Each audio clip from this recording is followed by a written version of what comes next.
हळद रुसली कुंकू हसले या मालिकेच्या पुढील काही येणाऱ्या भागांचे अपडेट जाणून घेऊया आपल्या आजच्या या व्हिडिओमध्ये। चला तर मग मित्रांनो, अजिबात वेळ वाया न घालवता सुरुवात करूया आपल्या व्हिडिओला।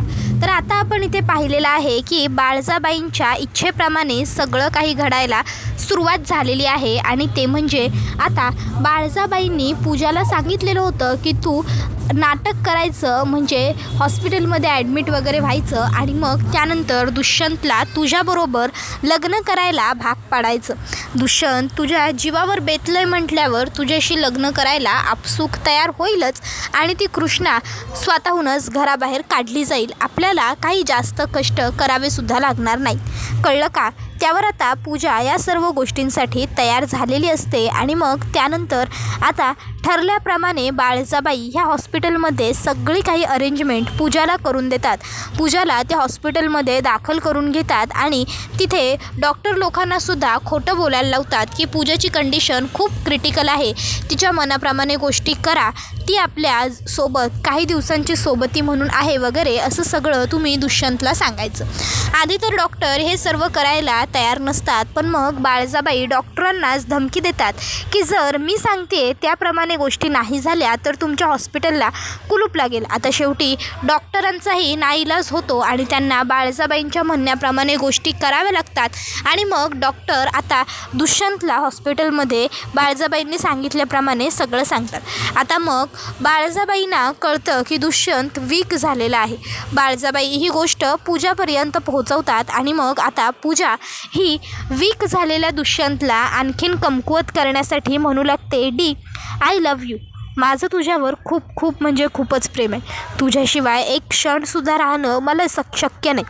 आता मला ठाऊक नाही माझ्या आयुष्यातले किती दिवस बाकी आहेत, पण जितके आहेत तितके तुझ्यासाठी आहेत, मला तुझ्याबरोबर लग्न करायचं आहे। आता जेव्हा कृष्णा ही गोष्ट ऐकते तेव्हा कृष्णाला खूप मोठा धक्का बसतो आणि तिला रागसुद्धा तितकाच येतो। कृष्णा पूजाच्या समोर येते, पूजाला एक खणखणवून मुस्काटात लगावून देते आणि सांगते, बास आता पावतर लई ऐकून घेतलं पूजे तुझं, बरं नाही बरं नाही बरं नाही म्हणून तू म्हणशील तसं समज करायला तयार झालो, पण म्हणून तू माझ्या कुकवावर डोळे टाकशील, लाज नाही वाटत होय तुला? भनीच्या नादी आणि भनीच्या कुकवाच्या नादी लागताना नाही, तू माझी भन नाहीच। आता पावतर तू म्हणत होतीस का मी तुझी भन नाही, मी तुझी भन नाही, पण आज म्या तुला सांगतो तू माझी भन नाही। दुष्यंत सरकार चला, असं म्हणत कृष्णा दुष्यंतचा हात धरते आणि हाताला धरून खेचत खेचत दुष्यंतला घरी घेऊन आलेली असते आणि मग आता ती त्याला घरी घेऊन येते आणि त्यानंतर मग आता कृष्णा दुष्यंतला म्हणत असते की तुम्ही फक्त माझा नवरा आहात आणि माझाच राहणार, समजलं नवं? पुण्यांदा मला सोडून कुठल्या पोरीकडं नजर वर करून जरी बघितलं असं नवं तरी ध्यानात ठेवायचं, गाठ कृष्णीजवळ आहे। नाही मॅलाही चांगली पोर आहे, कधी कुणाच्या आध्यात मध्यात पडत नाही, कुणाच्या उठण्यात सुटण्यात जात नाही, पर जर कुणी माझ्या नादी लागलं नवं तर मग म्या त्याला सुखी बी सोडत नाही, तेवढंच मात्र ध्यानात ठेवायचं, माझ्या नादी लागायचं नाही आणि माझा नाद बी करायचा नाही। मॅलाही वाईट आहे दुष्यंत सरकार, लक्षात ठेवा। त्याबरोबर आता दुष्यंत हा मात्र कृष्णाकडे बघतच असतो। कृष्णा म्हणते, असं बघू नका तुम्ही, असं बघितलं तुम्ही मोठं मोठं डोळं करून माझ्याकडं तर म्या तुम्हासनी घाबरन, असं जर तुम्हासनी वाटत असेल नवं तर तसं काय बी होणार नाही आहे, म्या तुम्हासनी काही घाबरत नाही, उलट तुम्हीच मला घाबरायचं, शेवटी बाईल मॅच आहे तुमची, त्यामुळं माझं तुम्ही ऐकायचं। आता पावतर मोठं डोळं काढून माझ्याकडं बघितलं की म्या प्रत्येक वेळी गप्प बसायचो, घाबरायचो तुम्हासनी, या म्हणून तुम्हासनी असं वाटतं नवं की तुम्ही म्हणाल ते समज खरं, पर तसं होत नाही या, तुम्ही म्हणाल तसं समज होणार नाही, कळलं ना? म्या म्हणतो तेच आणि म्या म्हणतो तसंच, तुमची बायको म्या आहे आणि म्याच असणार। तुम्हासनी वाटत होतं ना एवढे दिवस की म्या तुमच्या योग्य नाही, म्या तुमच्या योग्य नाही, पण त्या दिवशी तर तुम्हीच म्हणलात की तुम्ही मला बायको म्हणून माझे हक्क द्यायला तयार आहेसा म्हणून, म्हणजे आता तुम्हासनी बी ही गोष्ट पटली आहे की आपणच दोघं एकमेकांसाठी योग्य आहोत। मग ह्या अशा परिस्थितीत जर आपल्या दोघांच्यामध्ये कोणी तिसरी व्यक्ती येत असेल आणि तिच्यासाठी तुम्ही मला अंतर देत असशीला नवं तर गाठ माझ्या हातात आहे, एवढं लक्षात ठेवायचं। त्याबरोबर आता कृष्णाला एवढं चिडलेलं दुष्यंतने पहिल्यांदाच पाहिलेलं असतं, त्यालासुद्धा आश्चर्य वाटतं की बाप रे ही कृष्णाच आहे। दुष्यंत हा कृष्णाकडे बघत राहिलेला असतो तर कृष्णा म्हणते, असं बघू नका माझ्याकडं, समजलं नवं? म्या बोलायलो ते बरोबर आहे नवं? त्याबरोबर दुष्यंत म्हणतो, हो हो हो सगळं बरोबर आहे बाई, पण जरा शांत हो गं, जरा प्लीज, हां आता मी तुझं एवढा वेळ ऐकून घेतलं का नाही? आता मी काय म्हणतो ना ते तू माझं ऐकून घे. ये इथे बस. मी तुला आधीच सांगितलं आहे, तुझ्या बहिणीने माझी कशी फसवणूक केली. हॉस्पिटलमध्येच बोलणं झालं ना आपलं या विषयावर. तिने मला खोटी ओळख सांगितली. पूजा कोल्हापुरेचं तिने मला गौतमी केळकर सांगितलं. तुम्ही एवढे गरीब असताना तिने मला तुम्ही खूप श्रीमंत आहात. तुम्ही म्हणजे तिचे आई बाबा खूप श्रीमंत आहेत, ते युरोपमध्ये असतात, ती इथे एकटीच राहते वगैरे वगैरे असं सगळं सांगितलं. तिने मला बिझनेससाठी इन्व्हेस्टमेंट गोळा करायला लावली. ते मला जमलं नाही म्हणून तिने मला त्रास दिला आणि ते सगळं करूनही तिचं मन भरलं नाही म्हणून ती तिच्याच बॉसबरोबर एक रात्र राहिली, रहेजाबरोबर. हे सगळं मी तुला सांगितलं होतं बरोबर. त्यावर कृष्णा म्हणते व्हय मग. त्यावर दुष्यंत म्हणतो मग जर एखादी मुलगी अशी आहे हे मला माहिती आहे तर तरीसुद्धा मी तिच्याबरोबर लग्न करेन असं तुला वाटतं का मूर्ख मुली. एवढं बोलून दुष्यंत तिकडनं बाहेर जातो. आता कृष्णा हे बेडवरती बसते. इतक्यात दुष्यंतने प्रिय बायको असं जे लेटर तिथे ठेवलेलं असतं जाताना हॉस्पिटलमध्ये ते कृष्णाला सापडतं. आता कृष्णा ते लेटर उघडते तर त्यामध्ये लिहिलेलं असतं, प्रिय बायको म्हणजेच कृष्णा तू माफ कर मला. आपलं लग्न जेव्हा झालं तेव्हाची परिस्थिती खूप वेगळी होती. वेगळी म्हणण्यापेक्षा विचित्र होती म्हटलं तरीही चालेल. तुझं जयकांतबरोबर लग्न ठरलं होतं आणि जयकांत ऐन लग्नातून पळून गेला आणि पूजानेसुद्धा मला धोका दिला म्हणून मी तुझ्याबरोबर माझ्या आईच्या शब्दाखातर लग्न करायला तयार झालो. कारण त्यावेळी मला फक्त माझ्या आईचा शब्द इतकंच काय ते महत्त्वाचं वाटायचं. मी लग्न तुझ्याबरोबर केलं. मी तुला बायकोचा दर्जा देऊ शकत नव्हतो कारण मला असं वाटत होतं की माझ्यासाठी तू योग्य नाही आहेस. तू गावंढळ आहेस, अशिक्षित आहेस, अडाणी आहेस. हे सगळे माझे समज होते. पूर्ण व्यवस्थित वाक्य वाच. हे सगळे माझे समज होते. पण कालांतरानंतर काही गोष्टी माझ्यासमोर उलगडत गेल्या. तू किती खरी आहेस, तू किती प्रामाणिक आहेस, तू किती चांगली आहेस हे सगळं मला कळत गेलं. पूजा ही तुझीच बहीण आहे, ती गौतमी केळकर वगैरे कोणी नाही हे सगळं मला समजलं. आणि त्यानंतर मला पटलं की जगात प्रामाणिकपणाला खूप मोठी किंमत आहे. तू माझ्याबरोबर कधी खोटं बोलली नाहीस. तू माझ्या रागालासुद्धा प्रेमाने सहन केलंस. म्हणून मला स्वतःला एक संधी द्यायची. आपलं नातं स्वीकारण्याची इच्छा मी मनापासून व्यक्त करतो. म्हणूनच मी आणि तू आयुष्यभर संसाराच्या वाटेवर चालण्यासाठी पुढे एक एक पाऊल टाकूया. मला खात्री आहे कदाचित थोडा अवघड जाईल पण नक्की जमवून दाखवू आपण. नवीन आयुष्याची सुरुवात करताना थोडे कठीण प्रसंग येतील पण तू बरोबर असताना ते सगळं होऊन जाईल. आता कृष्णा हे सगळं वाचते आणि तिला कळतं की तिने किती मोठा मूर्खपणा केला. मग ती लगेच दुष्यंतकडे येते आणि दुष्यंतला म्हणते दुष्यंत सरकार. त्यावर दुष्यंत म्हणतो काय दुष्यंत सरकार आता तर गेली होतीस ना मोठ्या तोऱ्यात माझ्याशी भांडण करून, मग आता कशाला आलीस. त्यावर कृष्णा ते लेटर त्याला दाखवते. त्यावर म्हणतो दुष्यंत की आता कशाला दाखवतेस ते, काय उपयोग त्याचा. आधी तर माझं काही ऐकून घेतलं नाहीस, मला बडबडलीस, मनात येईल तसं बोललीस आणि आता ते लेटर घेऊन कशाला आली आहेस इकडे. कृष्णा तुझा ना हा प्रॉब्लेम आहे. तू ना कधीच एखादी गोष्ट शांतपणे ऐकूनच घेत नाही, समोरच्याला बोलण्याची संधीच देत नाही आणि त्यानंतर मग तुला पश्चाताप होतो आणि मग तू पश्चाताप करत बसतेस. या सगळ्याला काय अर्थ आहे. मी तुला मघाशी म्हणत होतो थांब 2 मिनटं ऐकून घे माझं, थांब 2 मिनटं ऐकून घे माझं, थांब 2 मिनटं ऐकून घे माझं, पण नाही, तुला तर माझं काही ऐकूनच घ्यायचं नव्हतं. जर तू माझं ऐकून घेतलं असतंस तर आता तुला हे लेटर घेऊन इथे येण्याची मुळात वेळच पडली नसती. कळतंय का तुला. तू ना नेहमी हे असंच करतेस. आधी तर खूप जास्त चिडचिड करतेस. त्याबरोबर कृष्णा म्हणते आओ दुष्यंत सरकार सॉरी, चुकलं की माझं. नाही म्हणजे मला मान्य आहे की म्या तुमच्यावर जरा जादाच कावलो ते. अहो पण माझी तरी काय चूक, म्या बी काही जाणून बुजून नाही कावलो तुमच्यावर. आता माझ्यासमोर माझ्या कारभाराला जर कोणी म्हणत असेल की मला लगीन करायचं आहे तुझ्याबरोबर, माझ्याशी लगीन कर वगैरे वगैरे, तर मग मला राग येणं स्वाभाविक आहे ना. मग मला मी राग आला आणि म्या ते रागाच्या भरात त्यावर दुष्यंत म्हणतो बोल पुढे अजून काहीतरी असेलच तुला बोलायचं बोल. त्यावर कृष्णा म्हणते अहो म्या रागाच्या भरात म्हणजे बोलून गेलो. अहो माणसाला राग आला की माणूस जातं बोलून, म्हणून मग ते असं तुम्ही काय रागवून बसणार होय माझ्यावर. घ्या की समजून आता सॉरी. तर दुसऱ्या बाजूला बाळजाबाईंना पूजाचं खरं रूप कृष्णाने सांगितलेलं असतं. पूजा किती नीच आहे ते बाळजाबाईंनाही कळालेलं असतं. ज्यानंतर आता बाळजाबाईंनासुद्धा पूजाचा खूप राग आलेला असतो, कारण पूजाने बाळजाबाईंनासुद्धा फसवलेलं असतं.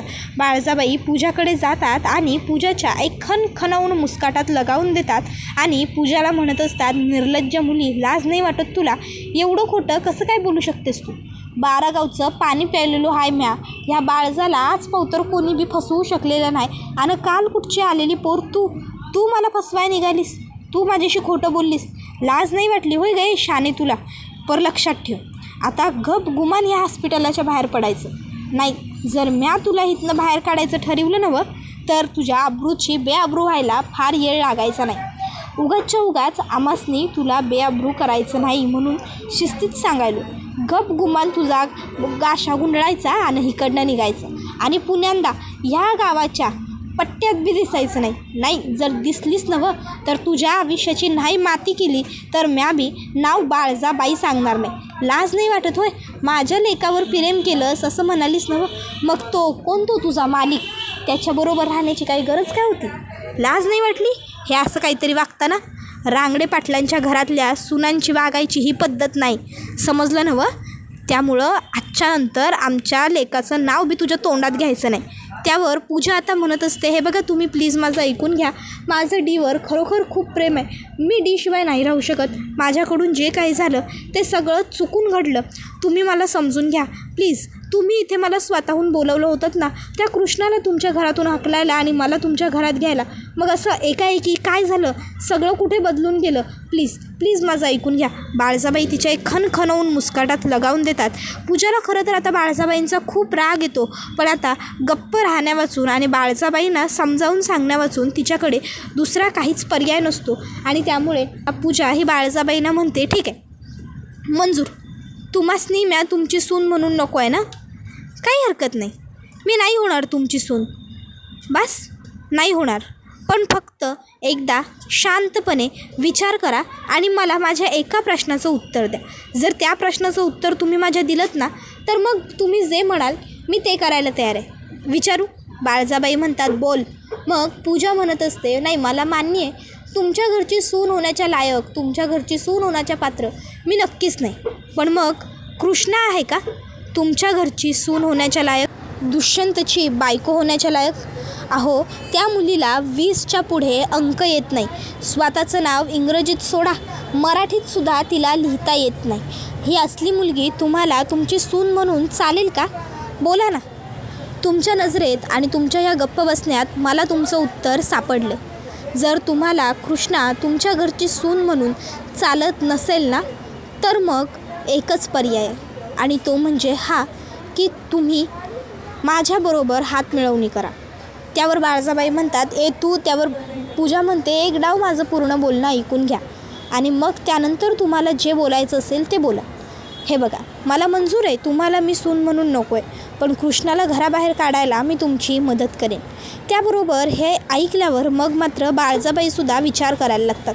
तसं पण आपल्याला त्या कृष्णाला, त्या ब्यादीला आपल्या घरातनं बाहेर काढायचंच आहे. त्यासाठी आपल्याला कुणाच्या ना कुणाच्या मदतीची तरी गरज पडणारच आहे. मग जर ही पूजा आपल्याला मदत करायला तयार होत असेल स्वतःहूनच तर मग हिची मदत घ्यायला हरकत काय? मग बाळजाबाई म्हणतात, ठीक आहे घेऊ आम्ही तुझी मदत, पण एका अटीवर. दुष्यंतचा नाद तू बी करायचा नाही, कारण हे असली वेगवेगळ्या लोकांबरोबर राहून आलेली पोर आमासनी आमच्या लेकासाठी पसंत नाही. कळलं नवं? दुष्यंतला बी तू पसंत नाही आणि आम्हाला तर नाहीच नाही.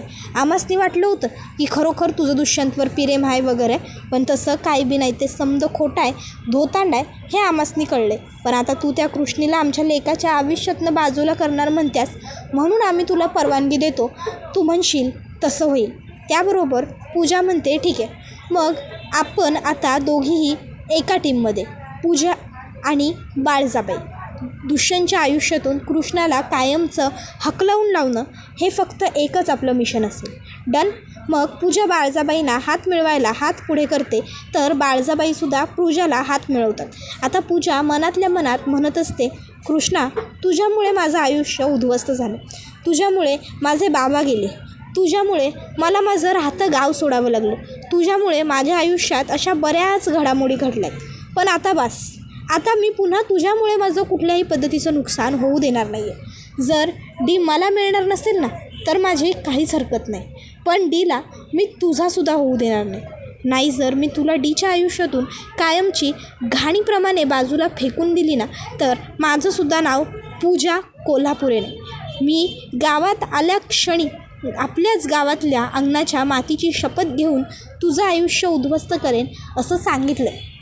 मग आता काहीही झालं तरी जोवर मी तुझ्या आयुष्याला, तुझ्या आनंदाला सुरुंग लावत नाही ना तोवर मी गप्प बसणार नाही. काहीही झालं तरी चालेल, मला काहीही करावं लागलं तरीही चालेल. एक वेळी माझं लग्न नाही झालं, मला आनंद नाही मिळाला, सुख नाही मिळालं तरीही चालेल. पण मला तुला पुन्हा एकदा दुःखाच्या दरीत ढकलायचं आहे म्हणजे आहे. सुख तुझ्या पदरात मी पडू देणार नाही कृष्णा. आजपर्यंत तू माझ्या पदरात खूप दुःख टाकलंस. माझ्या वाटचं प्रत्येक वेळी सुख तू हिरावून घेत आलीस आणि आता तर चक्क तू माझं प्रेम माझ्यापासून हिसकावलंस. आता मी तुला सोडणार नाही म्हणजे नाही. बघ आता ही पूजा काय करते ते. तर आता इथे कृष्णाने सुद्धा ठरवलं आहे की काहीही झालं तरी दुष्यंतच्या आयुष्यातून ती आता कुठेही जाणार नाही आहे. आयुष्यभर ती आता दुष्यंत बरोबरच राहणार, कारण दुष्यंतने सुद्धा आता तिला पत्नी म्हणून स्वीकारलेलं आहे. मग जिथे दुष्यंतनेच मला स्वीकारलं आहे तिथे मग दुष्यंतच्या आयुष्यातून मला दुसरं कोण कसं बाजूला काढणार हा प्रश्न आता कृष्णाला पडलेला असतो. कृष्णाने आता ठरवलं आहे की मी दुष्यंत सरकारांच्या आयुष्यातनं कुठं बी जायची नाही. म्या आणि दुष्यंत सरकार आयुष्यभर अशीच एकमेकाच्या संगत आणि एकत्र राहणार. बस ह्याहून जादा मला काय माहीत नाही आणि काय माहीत करून बी घ्यायचं नाही. तर आता अढळराव तिकडे आलेले असतात आणि अढळरावसुद्धा कृष्णाला सांगतात की तुझा हा निर्णय अतिशय योग्य आहे. तुला आयुष्यभर दुष्यंतच्या बरोबरच राहायचं आहे, कारण तुझ्या इतकी योग्य मुलगी ना दुष्यंतला मिळणार ना माझ्या दुष्यंत इतका चांगला मुलगा तुला मिळणार. त्यामुळं तुम्हीच दोघं एकमेकांसाठी योग्य आहात. देवी आईनं ठरवून उमजूनच तुमची गाठ बांधलेली आहे. कळलं नवं तुला. त्याबरोबर आढळराव पुढं कृष्णाला हेही सांगतात की तू काळजी करू नको, तुझ्यासोबत प्रत्येक वेळी म्या आहे. त्या बाळजानं तुला किती बी छळायचा त्रास द्यायचा प्रयत्न केला नवं तरी म्या तुझी ढाल बनून कायम तुझ्याबरोबर असेल. पण लढाई मात्र तुलाच लढावी लागेल. त्यावर कृष्णा होकारार्थी मान हलवते आणि हा व्हिडिओ इथेच संपतो. व्हिडिओ आवडला असेल तर व्हिडिओला लाईक करा. चॅनलवर नवीन असाल तर चॅनलला सबस्क्राईब करा आणि बेल आयकॉन आठवणीने प्रेस करा, जेणेकरून तुम्हाला पुढच्या प्रत्येक व्हिडिओचं नोटिफिकेशन मिळत जाईल आणि सर्व व्हिडिओंचा आनंद हा अगदी उत्तम पद्धतीने घेता येईल. चला तर मग मित्रांनो, आजच्या पुरतं इथेच थांबूया. पुढचा व्हिडिओ येईपर्यंत या व्हिडिओचा छान पद्धतीने आनंद घेत राहा. तुम्हाला हळद रुसली कुंकू असले मालिका कशी वाटते ते आम्हाला कमेंट करून नक्की सांगा. आजच्या पुरतं इथेच थांबूया. टाटा, बाय बाय, धन्यवाद, take care all of you.